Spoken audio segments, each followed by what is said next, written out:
नमस्कार।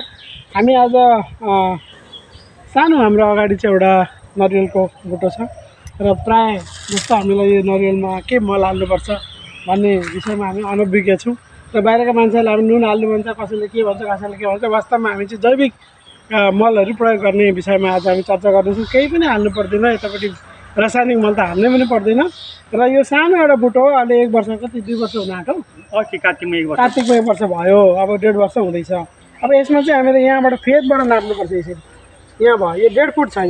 यहाँनिर एउटा घेरो बनाउनुहोस् त वरिपरि यसरी।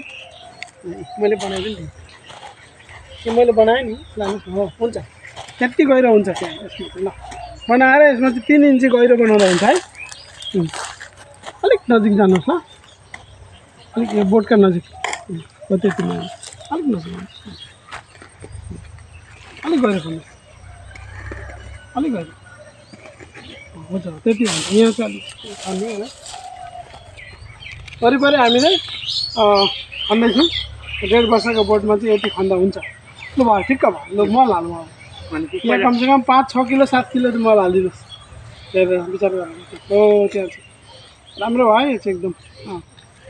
ल ल हुन्छ। 5-6 किलो 7 किलो ठिकै छ नि, होइन? हालिदिनुहोस् त जम्मै। अब के गर्नु, ठिक। र पचेको मल हाल्नुपर्छ, काँचो मल पनि हाल्नु हुँदैन। धेरै सुकिसक्यो, ग्यास गएको पनि हुँदैन। ठिक्कको काँचो ठिक्कको मल हाल्नु। यसलाई पनि वरिपरि है, ठिक छ। खरानी अलि पानी त परिहाल्छ वरिपरि खरानी। ल 100 ग्राम 200 ग्राम खरानी यसमा काफी छ। ल यसको लागि हालिदिनुहोस् न। अब त्यो के छ, पिना त्यसलाई हाल्नु तोड्दै तोड्दै हाल्नुहोस् वरिपरि वरिपरि है। भरिसक्यो। पिना पनि 100 150 200 ग्राम हाल्दा भइहाल्यो।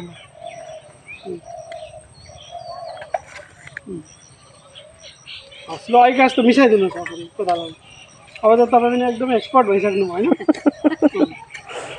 होइन, यसरी अघिका जस्तो हो, त्यसरी पछाडि जानुपर्छ। यसरी यहाँबाट खनेर पछाडि जानुपर्छ।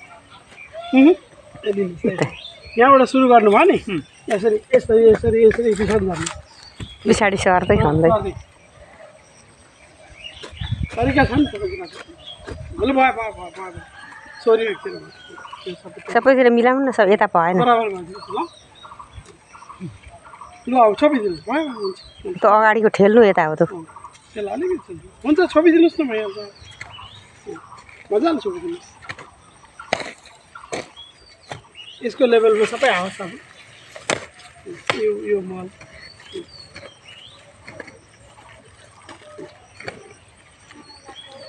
यसो मिलाइदिनुहोस् न अलिकति हातले, हल्का हल्का मिलाइदिनुहोस्। लु भयो, ओके, धन्यवाद छ। कति राम्रो भयो। अब यो झ्यास हाल्नु पऱ्यो, यसलाई सोत्तर भन्छ हामी चाहिँ। के भन्नुहुन्छ, सोत्तर हाल्नु। सोत्तरै हो हाम्रो। सुकेका जे पात हाले पनि हुन्छ, यो हाले पनि हुन्छ, जे हाले पनि हुन्छ नि। मिलाएर यसरी हाल्नुहोस् न,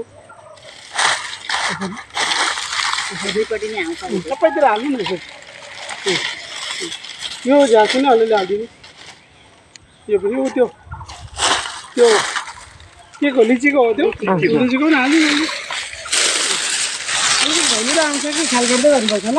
धमिरा चाहिँ आउँछ यो ठाउँमा त कति। त्यसको पनि औषधि छ नि, हामी भन्छौँ नि त्यसको। ल हो, त्यो पनि यसलाई मोटो गरेर यहाँ यता उता जुन माटो छ नि बाहिरबाट, माटो चाहिँ बाहिर देखिनु भएन क्या, पुरा छोप्नु भयो। चिसो माटो काँचो माटो नदेखियोस् हो, त्यो लागि नि एक एउटा। यो चाहिँ यहाँ अलिकति छ, अलि उता पर।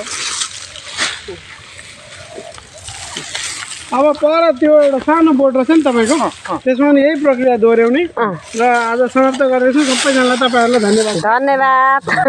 गर्नुहुन्छ नि। अब अहिले गरेर फेरि कहिले गर्नु पऱ्यो? असोज भयो। यो सानो बोटलाई के हाल्नुभयो तपाईँको मुखबाट सुन्नु। अब हामीले पाकेको गोबर हाल्यौँ। कति हाल्यौँ? 10 किलो। सानोलाई 10 किलो हाल्यौँ। हजुर हजुर। खरानी हाल्यो। हजुर।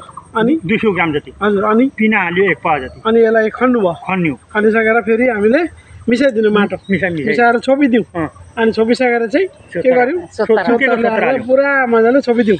अब केही हामीले गर्नुपर्ने भने छैन, नमस्कार मात्रै गरौँ ल। नमस्कार नमस्कार नमस्कार। धेरै धेरै धन्यवाद सरलाई जानकारी